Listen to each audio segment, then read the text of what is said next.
ஹரே ராமா ஹரே ராமா ராம ராமா ஹரே ஹரே ஹரே கிருஷ்ணா கிருஷ்ண கிருஷ்ணா ஹரே ஹரே ஹரே ராமா ராம ராமா ஹரே ஹரே ஹரே கிருஷ்ணா கிருஷ்ண கிருஷ்ணா ஹரே ஹரே ஹரே ராமா ராம ராமா ஹரே ஹரே ஹரே கிருஷ்ணா கிருஷ்ண கிருஷ்ணா ஹரே ஹரே கிருஷ்ணாய வாசுதேவாய ஹரயே பரமாத்மனே பிரணதக்லேசநாசாய கோவிந்தாய நமோ நமः கலகே சுந்தராகாரம் சதைக பிரியதர்ஷனம் அஞ்ஞானநாசகம் தேவம் சத்குரும் முரளீதரம் நாம சங்கீர்த்தனம் யஸ்ய சர்வ பாப பிரணாசனம் பிரணாமோ துக்கசமனः தொன்னமாமி ஹரிம் பரம் ஸ்ரீஹரயே நமः ஸ்ரீஹரயே நமः ஸ்ரீஹரயே நமः கோபிகா ஜீவனஸ்மரணம் கோவிந்தா கோவிந்தா சத்குருநாத் மகாராஜ் கி ஜெய். சாய் டிவி நேயர்களுக்கு நமஸ்காரம். ஸ்ரீமத் பாகவதத்தில் பஞ்சமஸ்கந்தம் 5வது ஸ்கந்தம். இந்த 5வது ஸ்கந்தத்தில் பிரியவர்தன் அப்படின்னு சொல்லக்கூடிய மனுவோட ஜேஷ்ட புத்திரன் அவரோட சரித்திரம் வந்துட்டுருக்கு. பிரியவர்தன் ஒரு ஆத்மாராமராக இருந்தார், எப்போதும் பகவத் தியானத்திலே இருந்தார். ஆனாலும் அவர் கல்யாணம் பண்ணிட்டு ஒரு கிரகஸ்தனாக இருந்து நாரதரோட ஒரு சத்சங்கத்தினால தன்னோட இல்லற வாழ்க்கையை துறந்து திருப்பியும் வனவாசத்தில் வந்து பகவானையே தியானம் பண்ணி பகவானையே அடைஞ்சார். பிரியவர்தன்னு சொல்லக்கூடிய அந்த உத்தம பாகவதர்.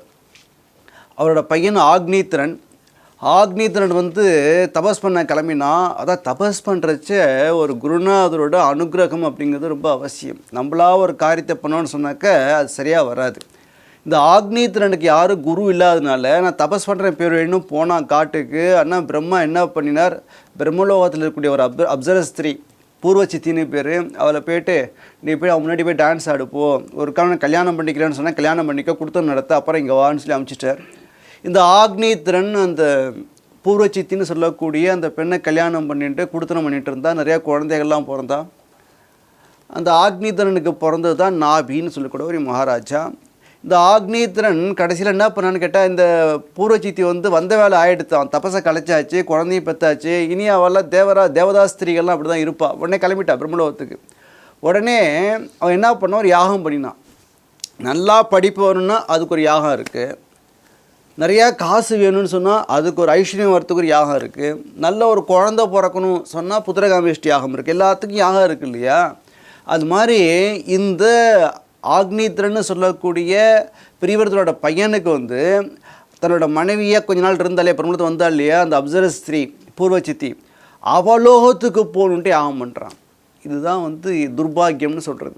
பகவானுக்காக பண்ணின காரியங்கிறது நல்ல மோட்சத்தை கொடுக்கும். இது பந்தத்தையே கொடுத்துட்டுருக்கு பார்த்தியெல்லாம். அவனுக்கு ஆசை தீரலை. அதனால் வந்து அவள் எந்த லோகத்தில் இருக்காளோ அந்த லோகத்துக்கு போகிறதுக்குன்னு யாகம் பண்ணினா, அதுக்குன்னு சில ரிஷிகள்லாம் இருந்தால் யாகத்தை பண்ணினா அந்த லோகத்துக்கே போயிட்டான். அதுக்கப்புறம் என்ன ஆனால் ஒரு காலம் வந்து அங்கே போனதுக்கப்புறம் வெறுத்து போய் திரும்பி மோட்சத்துக்கு வந்தானாங்கிறத பற்றி கதை இல்லை. ஆனால் ஆக்னீத்திரன் அந்த லோகத்துக்கு போனான்னு பூர்த்தி ஆகிடுது. இந்த ஆக்னீத்திரனுக்கு வந்து நாபி அப்படின்னு சொல்லிட்டு ஒரு மகாராஜா. அந்த நாபி வந்து மேரு தேவின்னு சொல்லக்கூடிய மேருவோட பெண்ணை கல்யாணம் பண்ணிட்டு இருந்தான். அந்த நாபிக்கு குழந்தை இல்லை. அந்த நாபி என்ன பண்ணினார் அப்படின்னு கேட்டாக்கா, அவர் ஒரு புத்திர காமேஷ்டி யாகம் பண்ணினார். அந்த யாகம் பண்ணுறப்ப ரிஷிகள்லாம் பண்ணி வைக்கிறா. பகவான் சாட்சாத்து பகவானே சங்கு சக்கர கததையோட திவ்யா ஆபரணங்களோட காட்சி கொடுக்குறார். அப்படி காட்சி கொடுக்குறப்ப இந்த ரிஷிகள்லாம் ஃபஸ்ட்டு இந்த ரிஷிகள் தான் பிரார்த்தனை பண்ணுறா, இது மாதிரி உங்களோட தரிசனம் வந்து ரொம்ப துர்லபம், நீங்களாம் மனசுக்கும் வாக்குக்கும் அறிவுக்கும் எட்டாத ஒரு ஆனந்த ஸ்வரூபம், ஏதோ உங்களோட தயையினால் எங்கள் மேலே இருக்கிற ஒரு கிருப்பையினால நீங்கள் தரிசனம் கொடுத்துருக்கேன், நாங்கள் பண்ண இந்த யாகத்தினால நீங்கள் வந்துட்டேன்னு சொல்ல முடியாது, நீ தான் போனால் போயிட்டு போகிறான் போல் இருக்குன்ட்டு தான் நீங்கள் வந்திருக்கேன், உங்கள் தரிசனமே துர்லபம் கொடுத்துருக்கேன். எங்களுக்கு என்னென்னு இப்போ வந்து இதுக்காக இது யாகம் பண்ணினோன்னு கேட்டால், இந்த நாபி மகாராஜாவுக்கு குழந்தை வேணும்னு ஆசையாக இருக்குது, அதுக்காக தான் யாகம் பண்ணினோம் அப்படின்னு சொல்லிட்டு எங்களுக்கு ஒரு பிரார்த்தனை இருக்குது. என்னன்னாக்க, மனுஷன் போயிட்டே இருக்கிறப்ப தடிக்க கீழே விழுறான், புத்தி சுவாதீனமாக போயிடுறது, ஏதோ வியாதி வந்துடுறது, எதையோ இன்னொன்னோ பிரச்சனைகள்லாம் வருது இல்லையா. மனுஷன்னு சொன்னாக்க அவனுக்கு ஏதாவது ப்ராப்ளம் வந்துகிட்டே இருக்குது. நடந்து போகிறப்ப கீழே விழுந்துடுறான், இல்லை எடுத்தாப்புல வண்டி மோதி கீழே விழுறான், அடிப்படுறது, ஆக்சிடெண்ட் ஆகுறது, இல்லை புத்தி சுவாதீனம் இல்லாமல் போய்டுறது இல்லையா. அது மாதிரி தசையில் ஜுரமரண தசையில் கூட எங்களுக்கு வந்து எப்போதும் பகவானே அவரோட நாமா ராமா கிருஷ்ணா கோவிந்தான்னு ஒரு நாமா இருக்கணுன்ட்டு ஒரு வரமாக கேட்குறான். அப்படியே நம்ம என்ன புரிஞ்சுக்கணும்னு கேட்டாக்க, நம்ம வாக்கில் வந்து ராமா கிருஷ்ணா கோவிந்தா ஓம் நம சிவாயெல்லாம் வருதுன்னு சொன்னாக்க பகவானோட கிருப்பை அப்படின்னு புரிஞ்சுக்கணும். ஏன்னா அத்தனை வருஷம் தபஸ் பண்ணக்கூடிய ரிஷிகள் கேட்குற வரம் என்னன்னு கேட்டாக்க, நாங்கள் எந்த நிலையில் இருந்தாலும் ஏது அவஸ்தைப்பட்டாலும் எங்களோட வாக்கில் ஒரு நாமா இருக்கணும் அப்படின்னு பிரார்த்தனை பண்ணிக்கிறான். பகவானும் ததாசுன்னு கொடுத்துட்டான். அதுக்கப்புறம் வந்து இந்த நாபி வந்து உங்களை குழந்தை வேணும் ஆசைப்பட்றான்னு ஒரு குழந்தைய கொடுக்கணும் அப்படின்றதும் பகவானுக்கு என்ன மாதிரி குழந்தை வேணும், குழந்தை வேணும்னு கேட்டால் என்ன மாதிரி குழந்தை வேணும், புத்தியில் குழந்தையாக வேணுமா, இல்லை புத்தி இல்லாத ரொம்ப நாள் வாழக்கூடிய குழந்தை வேணுமா, நிறைய விஷயம் இருக்குது இல்லையா. எப்படிப்பட்ட குழந்தை வேணும்னு கேட்டதும் ஒன்று நாபி சொன்னார், உங்களை மாதிரியே துல்லியமான ஒரு குழந்தை வேணும். உங்களுக்கு துல்லியமான ஒரு குழந்தை வரணும்னாக்க பகவானுக்கு துல்லியமே யார் இருக்கா, அவனே அதுல்யன், யாருக்கும் சமயம் ஆக மாட்டான். அப்படிப்பட்ட பகவானே குழந்தையாக பிறந்தால் தான் உண்டு இவன் கேட்ட வரத்துக்கு. அதனால் என்ன பண்ணானாக்கா, அந்த அவன் மனைவி இருக்காளே மேரு தேவி, அவன் நினச்சிண்டா இந்த குழந்தை வந்து என் வயிற்றில் பிறந்ததுன்னா இவர் வந்து எனக்கு குழந்தையாக பிறந்தா இவருக்கு நான் பால் கொடுத்து சீராட்டி பாராட்டி வளர்ப்பண்ணேன்னு மனசு நினச்சிட்டாலாம். அந்த எல்லாரோட ஹிருதயத்திலே அவன் தானே இருக்கான். மேருதேவியோட பிரார்த்தனையை புரிஞ்சுண்டு, நான் வந்து நீ வந்து என்ன மாதிரி ஒரு பையனை கேட்ட, என்ன மாதிரினா நானே என்னோடய தெய்வ கலையோட உனக்கு குழந்தையாக பிறக்கிறேன்னு வாக்கு கொடுத்தார். அதே மாதிரி அவரே ரிஷபதேவர் அப்படிங்கிற பேரில் பிறந்தார். நாபிமாரர் ரொம்ப சந்தோஷப்பட்டார். ஒரு சமயம் வந்து மழையே இல்லை, இந்திரன் மழையே பொய்க்கலை.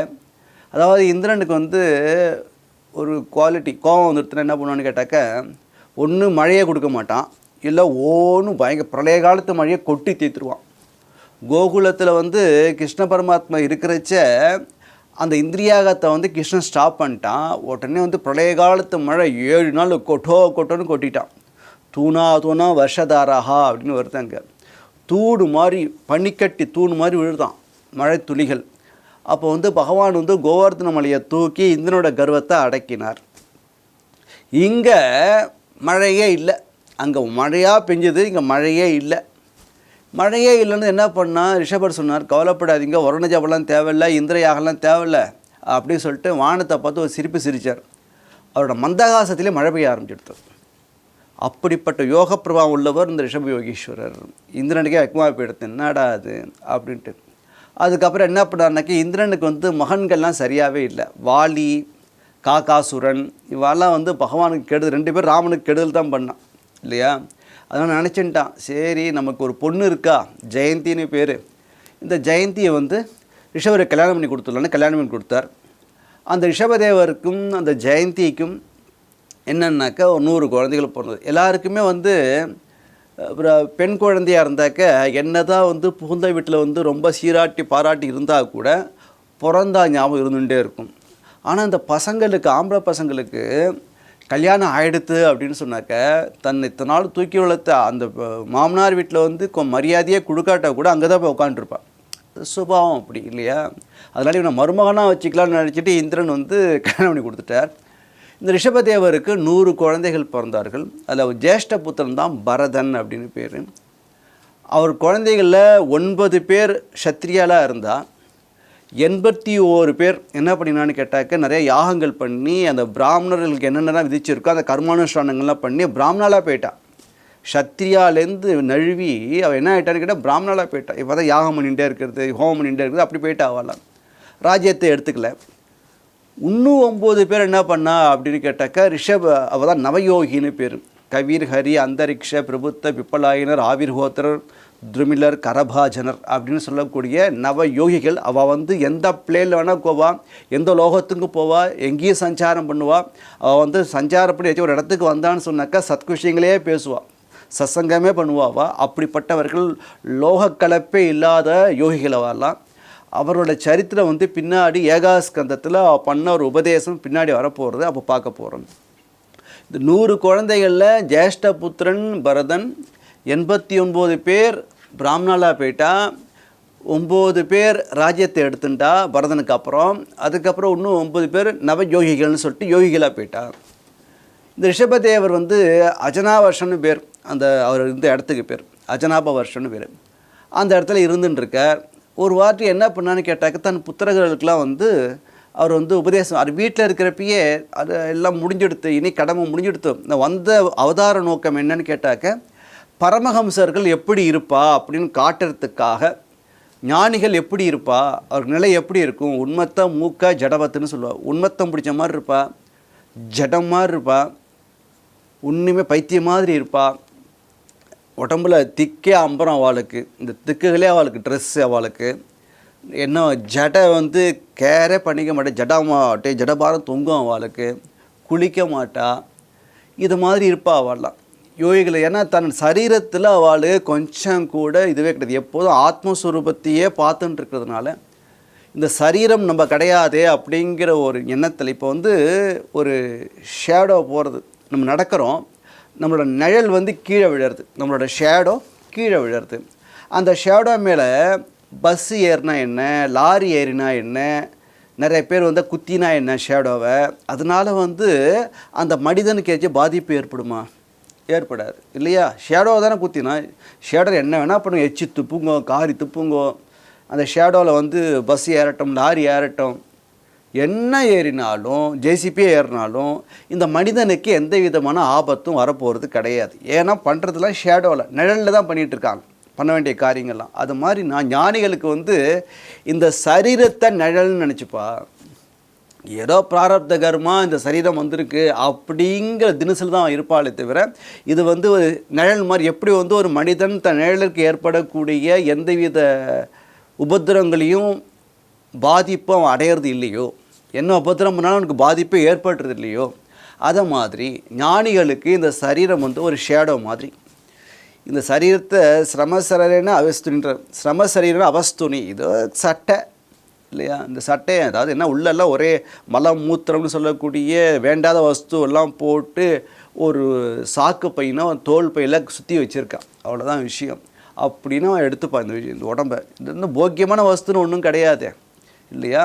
அதனால் ரிஷப யோகீஸ்வரர் அந்த அரண்மனையில் இருக்கிறப்பயே எப்படி இருந்தார்னாக்க, ஒரு பித்தன் போல இருந்தார், எதை பற்றியும் கவலைப்படலை, அப்படியே இருந்துன்னு இருக்கார் அவர். அவர் என்ன பண்ணார்னாக்க, சரி கிளம்பிடலான்ட்டு கிளம்பிட்டார். அவர் கிளம்பினதும் இந்த ஒரு பாலிசியை வந்து இந்த பௌத்தர்கள் ஜெயினர்கள்னு சொல்கிறோம் இல்லையா, ஃபாலோ பண்ண ஆரம்பிச்சிட்டா.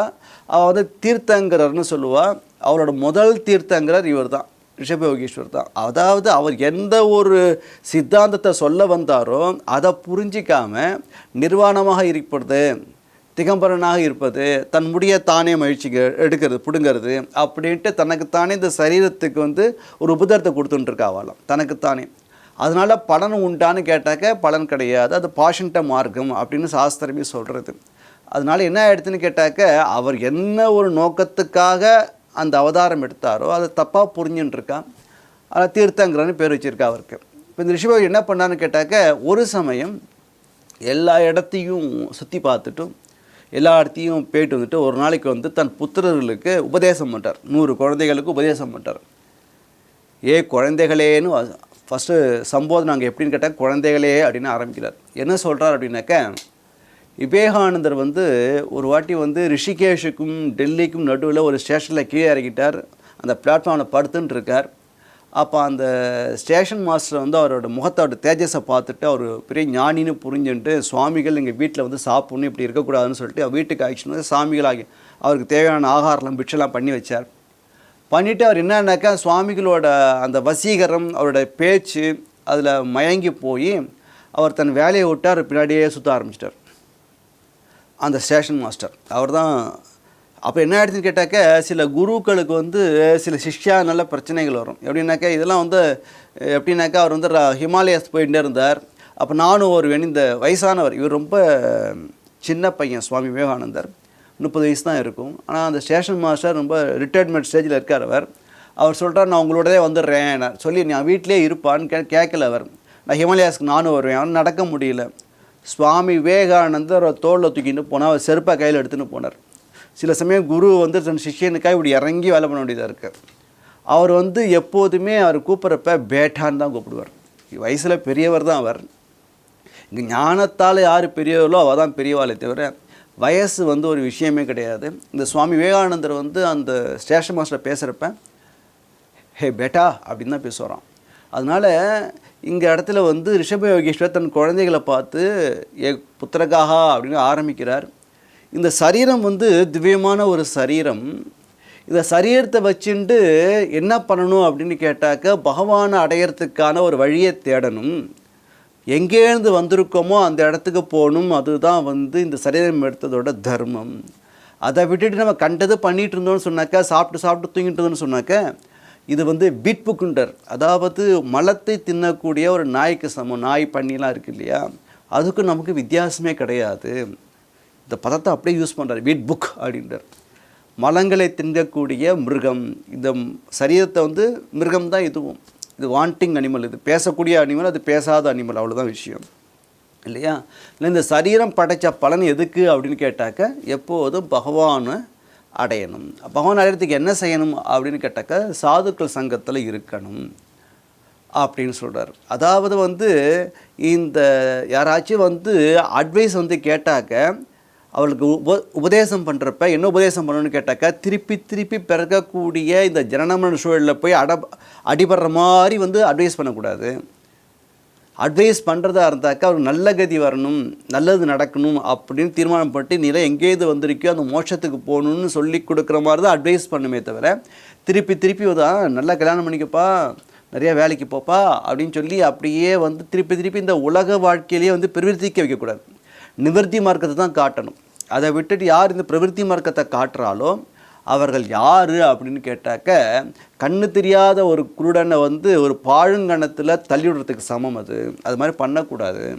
ஏன்னா இவ பண்ணுற அட்வைஸ்னால திருப்பி என்ன, அவள் திருப்பி சம்சாரத்தை வந்து மாட்டிக்கிறா.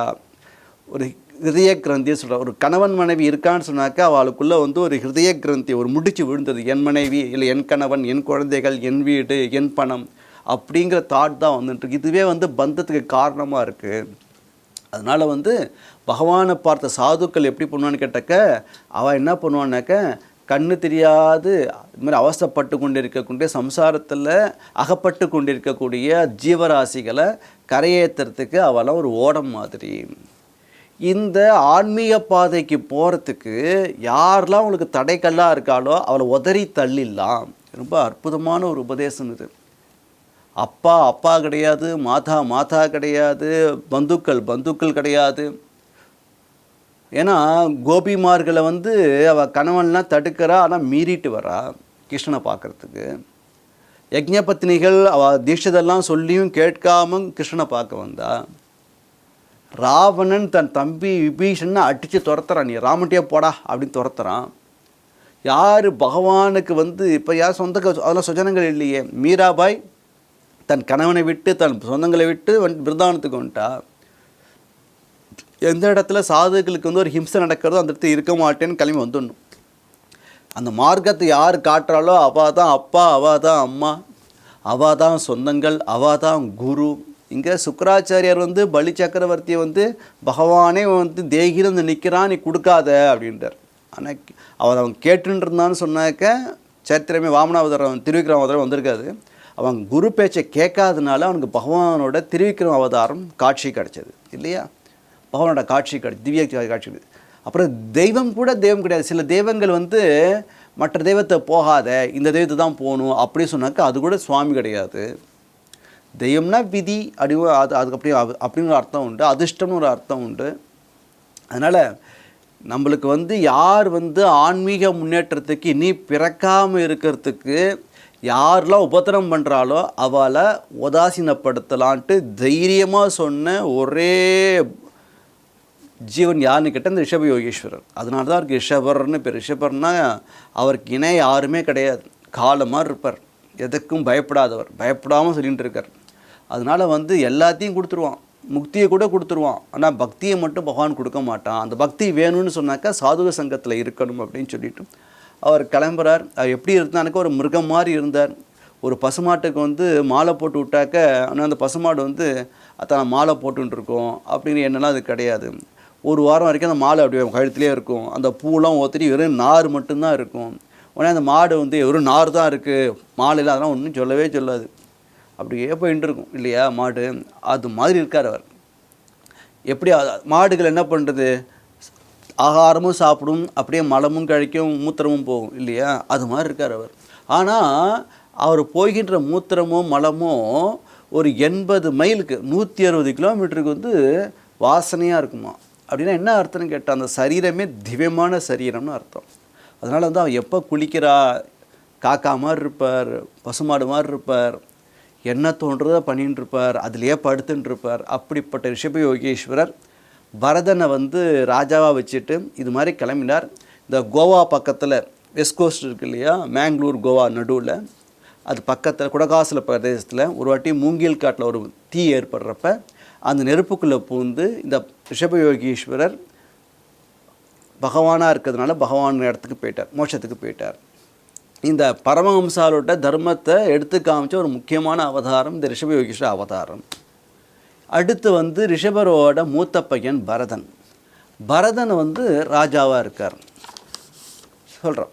ஏன்னாக்க இந்த பரதர் எப்படிப்பட்டவர்னு கேட்டாக்க, பகவான்கிட்ட அப்படி ஒரு நிஷ்டை உள்ளவர். எப்போதுமே சதாசர்வ காலமும் பூஜையிலேயே இருப்பார், எப்போதும் பகவத் தியானத்திலே இருப்பார். பரதஸ்து மகாபாகவதா, ஃபஸ்ட்டு ஸ்ரீசுகர் சொல்கிறார், பரதன் வந்து ஒரு மகாபாகவதன். யார் பாகவதன் கேட்டால், யார் வாக்கில் எப்போதும் பகவான் நாமம் வந்துட்டே இருக்கும், பகவான் நாமம் சொல்லிகிட்டே இருக்காளோ, பகவானையே தியானம் பண்ணிட்டு இருக்காளோ, அவெல்லாம் மகாபாகவதர். அதனால் இங்கே வந்து பரதஸ்து மகாபாகவதோ அப்படின்னு 7வது அத்தியாயத்தை ஆரம்பிக்கிறார். மேலே நாளைக்கு பார்க்கலாம். சத்குருநாத் மகாராஜ் கி ஜெய்.